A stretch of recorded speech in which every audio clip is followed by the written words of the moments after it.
Alhamdulillahilladzi ja'ala al-laila wan-nahara khilfatan liman arada an yadhakkara aw arada syukura.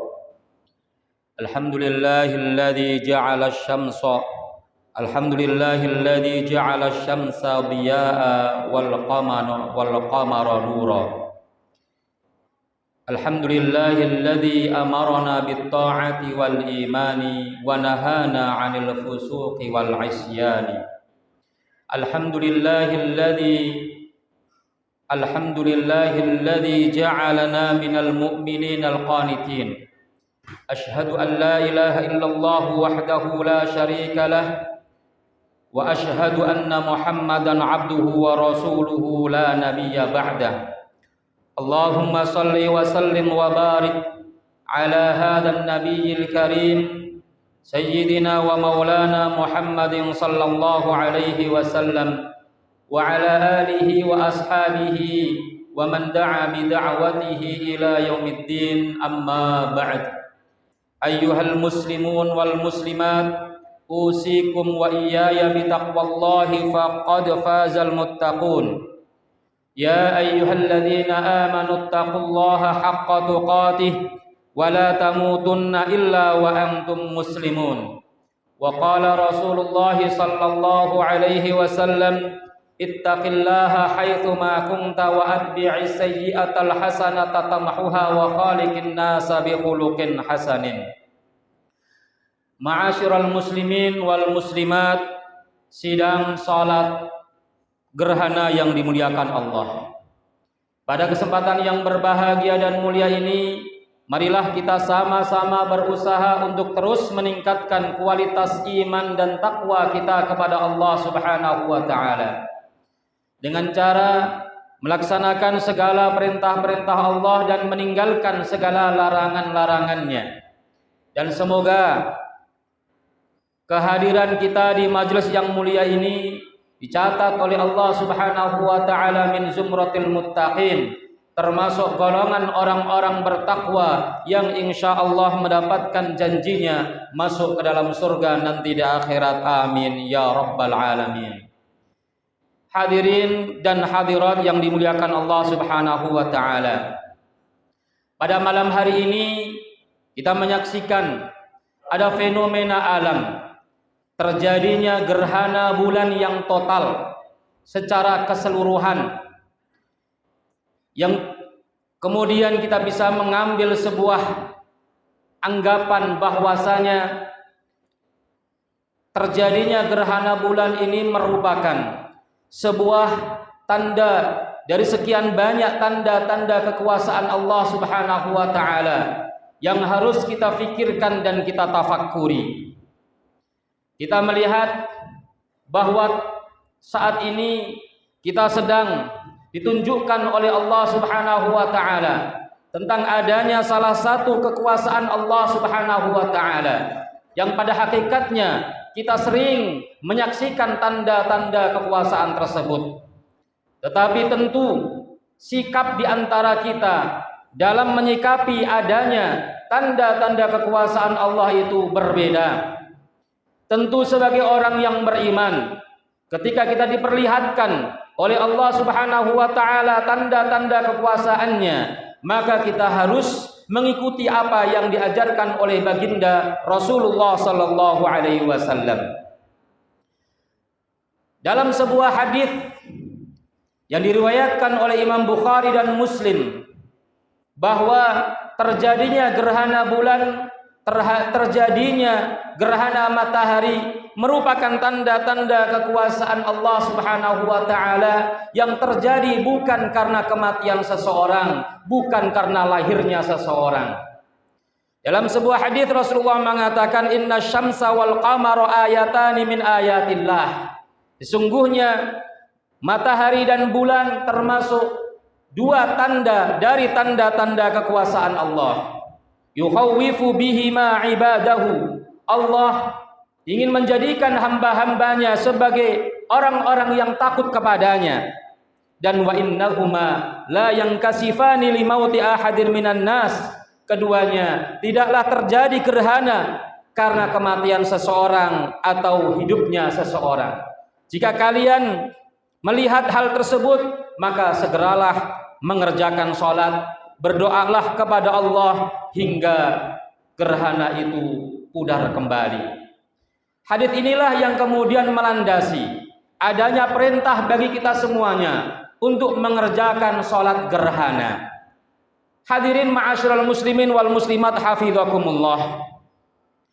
Dilihat dari historisnya, maka di zaman Rasulullah sallallahu alaihi wasallam pernah terjadi gerhana matahari total yang menurut jumhurul ulama hal itu terjadi pada tahun ke-10 Hijriah.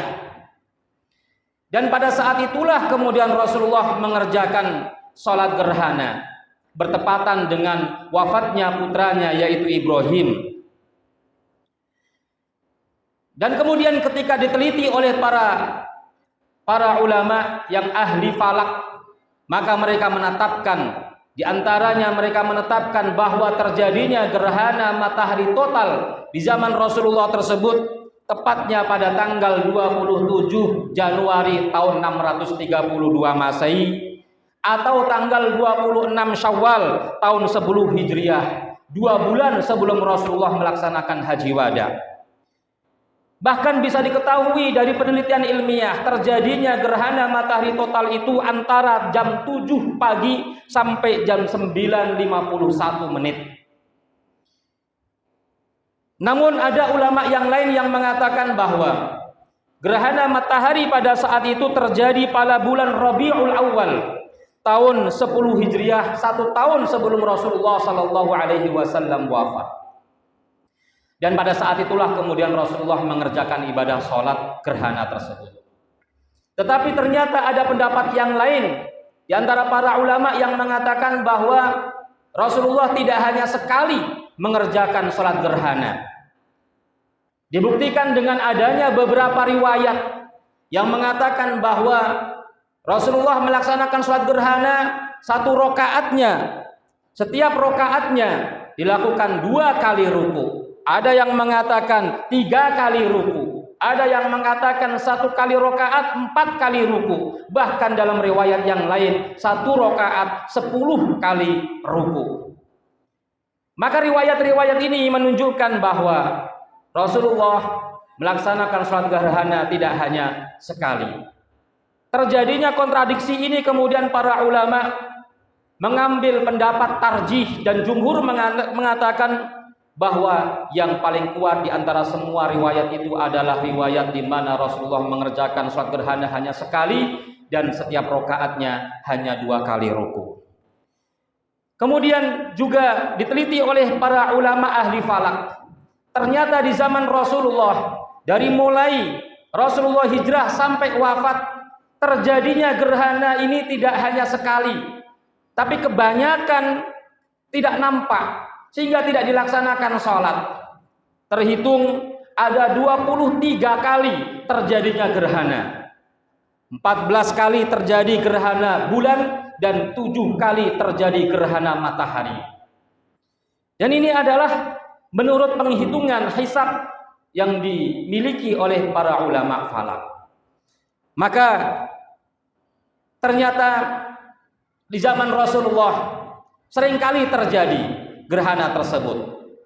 Namun yang kemudian Rasulullah lakukan ibadah sholat gerhana menurut jumhurul ulama adalah ketika wafatnya putranya yaitu Ibrahim dan hanya dilakukan sekali saja. Hadirin ma'asyiral muslimin hafizakumullah.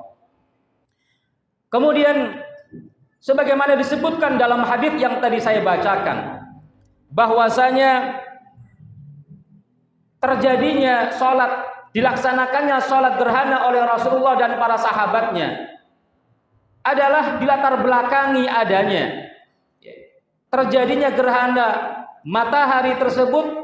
Sebagian para sahabat kemudian terjadi salah dalam persepsinya. Ketika Ibrahim meninggal dunia, kemudian sebagian orang mengatakan bahwa terjadi gerhana matahari ini limauti Ibrahim, karena wafatnya Ibrahim. Maka dengan segera Rasulullah Shallallahu Alaihi Wasallam meluruskan persepsi yang keliru, terutama adalah persepsi dalam masalah akidah. Karena sesungguhnya matahari dan bulan diciptakan oleh Allah Subhanahu wa taala memiliki rotasi sendiri, memiliki jalurnya sendiri. Lasyamsu yang bagi laha antudrikal qamar. Matahari tidak akan bisa menyusul, tidak akan bisa mengejar bulan. Walal lailu sabiqun nahar. Begitu pula malam hari tidak akan bisa mengejar dan menutupi siang hari. Sehingga ketika ada yang keliru dalam mempersepsikan terjadinya gerhana ini, maka kemudian Rasulullah dengan segera meluruskan persepsi yang keliru tersebut. Karena dalam kaidah disebutkan la yajuzu ta'khirul bayani 'indal hajah. Tidak boleh kita menunda keterangan dan penjelasan ketika dibutuhkan. Maka kemudian segera Rasulullah Shallallahu Alaihi Wasallam sampaikan, inna syamsa wal qamara ayatani min ayatillah, bahwa matahari dan bulan itu merupakan dua dari tanda-tanda kekuasaan Allah, la yang kasifani limauti ahadin wala li hayatihi. Ia terjadi gerhana bukan karena wafatnya seseorang, bukan juga karena lahirnya seseorang. Maka ini menjadi pelajaran bagi kita bahwasanya ketika terjadi penyimpangan, ketika terjadi kekeliruan persepsi, pemikiran, penyimpangan akhlak dan penyimpangan-penyimpangan yang lainnya, maka kita harus segera meluruskannya, jangan menunda-nunda. Tetapi ternyata kejadian semacam ini di zaman Nabi tidak sekali saja. Sebelumnya juga pernah terjadi pada saat terjadi perjanjian Hudaybiyah tahun 6 Hijriah. Pada saat itu selesai Rasulullah dan para sahabat melaksanakan sholat subuh, terjadi hujan besar. Lalu sebagian orang mengatakan mutirna binaui kada wa kada, diturunkan hujan kepada kita karena bintang ini dan bintang itu. Persepsi ini tentu keliru menurut ajaran Islam. Maka kemudian segera Rasulullah Shallallahu Alaihi Wasallam mengatakan, hal tadruna madza qala rabbukum. Tahukah kalian apa yang sudah dikatakan Tuhan kalian? Mereka mengatakan, Allahu wa rasuluhu a'lam. Allah dan Rasulnya yang lebih tahu. Qala, sungguh Allah telah mengatakan kepada kalian, asbaha min ibadi mu'minun bi wa kafirun. Pagi-pagi ini ada di antara hamba-hambaku yang beriman kepadaku dan ada yang kufur kepadaku. Fa amma man qala mutirna bi fadlillahi wa rahmatih. Adapun orang yang mengatakan bahwa kita diturunkan hujan kepada kita karena karunia dan rahmat Allah, maka dia sesungguhnya mukminun bi kafirun bil kaukab. Dia beriman kepadaku dan kafir terhadap bintang. Wa amma man qala, adapun orang yang mengatakan mutirna binaui kada wa kada, diturunkan hujan kepada kita karena bintang ini dan bintang itu, maka fadzalika kafirun bi, maka dia sungguh telah kufur kepadaku, mukminun bil kaukabi, dan beriman kepada bintang. Ini salah satu contoh bahwa ketika terjadi penyimpangan khususnya dalam masalah akidah, maka tidak dibiarkan tetapi segera diperbaiki. Demikian pula ketika dalam peristiwa Khaybar, ketika Rasulullah dengan para sahabatnya menuju ke Khaybar, ada satu tempat di mana orang-orang musyrik seringkali menggantungkan pedang-pedang mereka di atas pohon yang besar. Pohon itu kemudian dikenal dengan Zatu Anwat. Tujuannya adalah agar mereka bisa mendapatkan barokah dari pohon besar tersebut. Maka sebagian orang kemudian mengatakan, ya Rasulullah, ij'al lana dzata anwatin kama lahum dzatu anwat. Ya Rasulullah, berikanlah kepada kami dzatu anwat sebagaimana orang-orang musyrik itu memiliki dzatu anwat. Maka Rasulullah sallallahu alaihi wasallam tidak membiarkan begitu saja persepsi yang keliru yang ada di kalangan para sahabat. Kemudian Rasulullah mengatakan, subhanallah, maha suci Allah, hada kama qala qaumu Musa, ini sama saja seperti yang dikatakan oleh kaumnya Nabi Musa, ij'al lana ilahan kama lahum alihah. Hai Musa, berikanlah kepada kami satu Tuhan sebagaimana mereka orang-orang musyrik itu memiliki banyak Tuhan. Walladzi nafsi biyadihi, kata Rasulullah, walladzi nafsi biyadihi, demi zat yang diriku berada dalam genggamannya, latarkabunna sunnata man kana qablakum, sungguh kalian akan mengikuti sunnah orang-orang sebelum kalian. Dan hari ini barangkali kita bisa menyaksikan tidak sedikit ada saudara-saudara kita yang masih bermasalah akidahnya, masih mempercayai hal-hal yang khurafat, mengambil berkah yang tidak disyariatkan, sehingga kita khawatir kalau kemudian mereka terserang penyakit syirik. Oleh karena itu, ketika kita melihat ada orang-orang yang meyakini ketika mereka berada di pantai selatan, ketika pantai selatan ada gelombang yang besar, mereka mengatakan ini penguasa laut sedang marah. Ketika ada gunung meletus, kemudian mereka mengatakan penjaga gunung sedang murka. Maka ini adalah bagian dari bentuk kesyirikan yang harus segera kita luruskan. Dan tentu banyak sekali kita menemui penyimpangan-penyimpangan yang ada di masyarakat kita. Kalau di zaman Rasulullah saja, orang yang mendapatkan tarbiyah dan pendidikan yang baik dari Rasulullah SAW, masih saja ada gangguan-gangguan yang menjauhkan mereka dari jalur yang benar, dari akidah yang sahihah. Tentu di zaman sekarang jauh lebih banyak lagi godaan-godaan yang menyimpangkan kita kepada jalan yang tidak benar.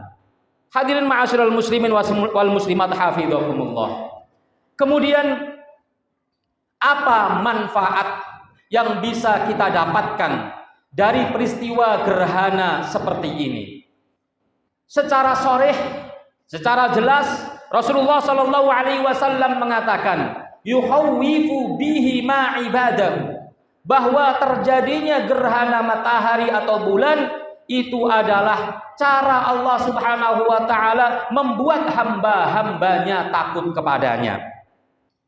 Karena apa? Karena rasa takut inilah yang kemudian akan membentengi diri kita dari berbuat maksiat. Karena rasa takut inilah yang kemudian memberikan semangat kita untuk melakukan amal-amal kebaikan agar kita mendapatkan balasan nanti di akhirat, agar kita selamat nanti di akhirat. Oleh karenanya, mari kita selalu memupuk rasa takut kita kepada Allah dalam hati kita. Karena takut kepada Allah merupakan bukti keimanan kita. Orang yang mengaku dirinya sebagai orang yang beriman, maka wajib bagi dia takut kepada Allah Subhanahu wa taala. Orang yang takut kepada Allah, dia akan lari kepada Allah. Dan orang yang takut kepada manusia, dia akan lari dari manusia tersebut. Oleh karenanya, keimanan kita dipertaruhkan. Apakah kita menjadi orang-orang yang takut kepada Allah ataukah orang-orang yang lalai? Oleh karenanya Allah Subhanahu wa taala berfirman, "Innama dzalikumus syaitanu yukhawwifu awliya'ah fala takhafuhum wa khafuni in kuntum mu'minin." Sesungguhnya setan juga memiliki agenda. Agenda setan adalah menjadikan manusia merasa takut kepadanya, merasa takut kehilangan dunia. Maka kemudian Allah Subhanahu wa taala mengatakan kepada kita, jangan pernah takut kepada mereka. Takutlah kalian kepadaku, takutlah kalian kepadaku, kata Allah, in kuntum mu'minin, jika kamu adalah orang-orang yang beriman. Maka ayat ini menunjukkan bahwa keimanan kita menjadi benar kalau kita takut kepada Allah Subhanahu wa taala. Takut kepada Allah adalah bukti keilmuan kita. Semakin tinggi ilmu kita, semakin faham kita terhadap ajaran agama, maka semakin kita takut kepada Allah Subhanahu wa taala. Inilah yang difirmankan oleh Allah Subhanahu wa taala, "Innama yakhsyallaha min ibadihil ulama." Sesungguhnya yang paling takut kepada Allah dari hamba-hambanya adalah orang-orang yang berilmu. Oleh karenanya, kenapa kita selalu tekun dalam belajar, menuntut ilmu, memahami agama? Maka targetnya diantaranya adalah agar kita menjadi manusia yang takut kepada Allah Subhanahu wa taala. Orang yang takut kepada Allah, maka dia akan berpeluang untuk mendapatkan keberuntungan dan kemenangan. Jangan-jangan tertundanya kemenangan kita. Jangan-jangan yang menyebabkan kemenangan semakin menjauh dari kita adalah kurangnya rasa takut kita kepada Allah Subhanahu wa taala. Dalam surah An-Nur, Allah Subhanahu wa taala berfirman, "Wa may yuti'illaha wa rasulahu wa yakhshallaha wa yattaqihi faulaika humul faizun." Barang siapa yang taat kepada Allah dan Rasulnya dan takut kepada Allah, bertakwa kepadanya, maka mereka itulah orang-orang yang akan meraih kemenangan dan keberuntungan. Hadirin ma'asyiral muslimin hafizakumullah. Setiap ada tanda-tanda kekuasaan Allah kita saksikan, maka hendaknya yang hadir dalam kehidupan kita adalah rasa takut. Karena tidaklah tanda-tanda kekuasaan Allah itu ditunjukkan kepada kita kecuali kita harus merasa takut kepada tanda-tanda tersebut. Sebagaimana yang difirmankan oleh Allah, "Wa ma nursilu bil ayati illa takhwifa," dan tidaklah kami turunkan tanda-tanda kekuasaanku kecuali harus menghadirkan rasa takut kepada Allah Subhanahu wa taala. Ternyata yang merasa takut ketika ditimpa musibah, ternyata yang merasa takut ketika ada bencana, ketika muncul tanda-tanda kekuasaan Allah, bukan hanya orang yang beriman. Orang kafir pun ketika ditimpa musibah, ternyata mereka juga takut kepada Allah Subhanahu wa taala. Mereka menyadari kesalahannya, mereka berdoa kepada Allah dengan khusyuknya.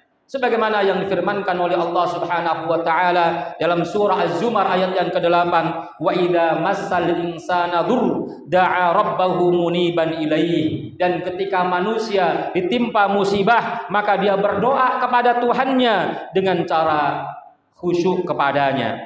Demikian pula dalam surah Al-Ankabut ayat 565, "Fa idza rakibu fil fulki." Ketika orang-orang kafir, orang-orang musyrik itu naik kapal di mana mereka menghadapi gelombang yang besar, maka ternyata mereka pun merasa takut, sehingga mereka harus berdoa kepada Allah Subhanahu wa taala. Fa idza rakibu fil fulki da'awullaha mukhlishina lahuddin falamma najjahum ilal barri idza hum yusyrikun. Ketika mereka naik kapal, maka mereka berdoa kepada Allah dengan tulus, dengan ikhlas.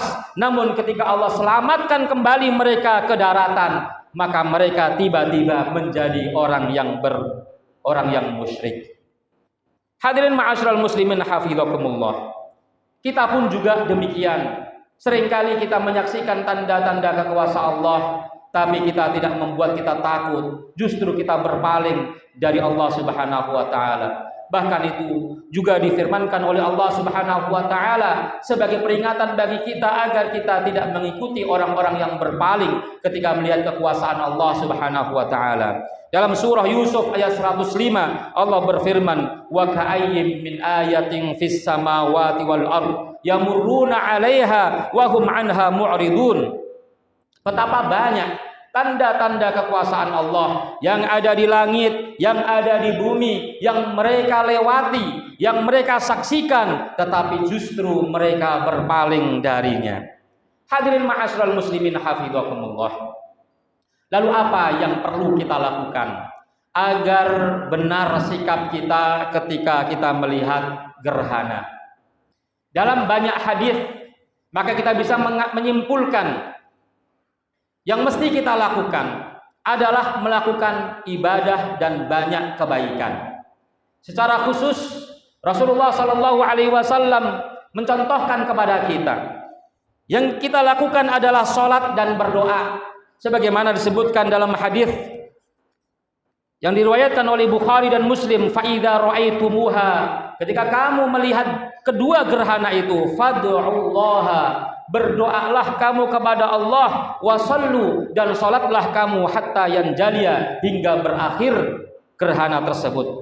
Kemudian berzikir dan beristighfar, sebagaimana yang disabdakan oleh Rasulullah sallallahu alaihi wasallam, fa idza ra'aitum syai'an min dalika, ketika kalian melihat sedikit gerhana tersebut, maka fafza'u ila dzikrihi, maka bersegeralah kamu untuk berzikir mengingat Allah Subhanahu wa taala, wa du'aihi, dan berdoa kepadanya, wa istighfarihi, dan memohon ampun kepadanya. Kemudian juga memerdekakan budak. Sebagaimana yang diriwayatkan dari Asma, beliau mengatakan sesungguhnya Rasulullah Shallallahu Alaihi Wasallam memerintahkan ketika terjadi gerhana matahari untuk kita memerdekakan budak. Kalau mungkin budak saat ini tidak ada, kita bisa memerdekakan dan membebaskan saudara-saudara kita dari tahanan, membebaskan dari hutangnya dan hal-hal yang lain yang menjerat saudara-saudara kita. Juga bertakbir dan bersedekah, memperbanyak takbir sebagai tanda mengagungkan Allah Subhanahu wa taala dan bersedekah kepada saudara-saudara kita. Hal ini sebagaimana yang disabdakan oleh Rasulullah, fa idza raaitum dzalika, ketika kalian melihat gerhana maka fad'ullaha wa kabbiru wa tasaddaqu, maka berdoalah kamu kepada Allah dan bertakbirlah serta bersedekahlah. Dan yang terakhir, hendaknya kita memohon perlindungan kepada Allah Subhanahu wa taala agar kita dijauhkan dari azab kubur. Hal ini sebagaimana diriwayatkan dari Aisyah radhiyallahu anha ketika beliau meriwayatkan bahwa Rasulullah sallallahu alaihi wasallam ketika pulang beliau memerintahkan kepada para sahabat, summa amarahum an yata'awwadu min adzabil qabri. Rasulullah kemudian memerintahkan kepada para sahabat untuk berlindung diri dari azab kubur. Ini adalah beberapa contoh amalan yang bisa kita lakukan sebagaimana petunjuk dari Rasulullah sallallahu alaihi wasallam. Tentu apa yang dicontohkan oleh Rasulullah bukanlah sebuah pembatasan, tapi ini merupakan dalil bahwa kita diperintahkan untuk memperbanyak kebaikan. Maka segala bentuk ibadah, segala bentuk kebaikan yang bisa kita lakukan di malam hari ini sebelum bulan kembali nampak, hendaknya kita segera bisa lakukan. Dan semoga amalan-amalan ini bisa kita lakukan dengan baik, dan kita berharap mudah-mudahan Allah Subhanahu wa taala menerima amal-amal ibadah kita, memberikan balasan nanti di akhirat, kita temukan balasan kita nanti di akhirat, dan menjadikan kita sebagai hamba-hamba yang istiqomah di jalannya, selalu takut kepada Allah Subhanahu wa taala. Inilah khutbah gerhana yang saya sampaikan, mudah-mudahan bermanfaat, dan mari kita sama-sama tutup dengan doa. A'udzu billahi minasyaitonir rajim. Bismillahirrahmanirrahim. Innallaha wa malaikatahu yusholluna 'alan nabi ya ayyuhalladzina amanu shallu 'alaihi wa sallimu taslima. Allahumma shalli 'ala sayyidina Muhammad wa 'ala ali Muhammad kama shallaita 'ala Ibrahim wa 'ala ali Ibrahim fil 'alamin innaka Hamidum Majid. Allahumma ighfir lil muslimina wal muslimat wal mu'minina wal mu'minat al ahya'i minhum wal amwat innaka sami'un qaribun mujibud da'awat wa ya qadhiyal hajat. Allahumma inna nas'aluka ridhaka wal jannah wa na'udzu bika min sakhatika wan nar. Allahumma la tada' lana fi maqamina hadha dhanban illa ghafartah wa la hamman illa farajtah wa la daynan illa qadaitah wa la 'asiran illa yassartah wa la maridan illa syafaitah wa la taliban illa waffaqtah wa la mayyitan illa rahimtah wa la hajatan min hawaijid dunya wal akhirah illa a'antana 'ala qada'iha ya rabbal alamin. Allahumma afina fi abdanina, Allahumma afina fi asma'ina, Allahumma afina fi absarina. Allahumma inna nas'aluka bismikal a'zam an tashfiyana wa taghfir dhunubana wa tubarikana fi amwalina wa arzaqina wa a'malina wa a'marina ya arhamar rahimin. Allahumma inna nas'aluka asy-syifaa'a wal barakata wal khaira wal 'afwa wal 'afiyata wal mu'afata daimata ya arhamar rahimin. Rabbana atina fid dunya hasanah wa fil akhirati hasanatan wa qina adzaban nar wa adkhilnal jannata ma'al abrar ya aziz ya ghaffar ya rabbal alamin. Ibadallah, innallaha ya'muru bil 'adli wal ihsan wa ita'i dzil qurba wa yanha 'anil fakhsya'i wal munkari wal baghi ya'idukum la'allakum tadhakkarun. Fadhkurullahal 'azim yadhkurkum washkuruhu 'ala ni'amihi yazidkum wa la dzikrullahi akbar. Allahu akbar, Allahu akbar, Allahu akbar, walillahil hamd. Wassalamu alaikum warahmatullahi wabarakatuh.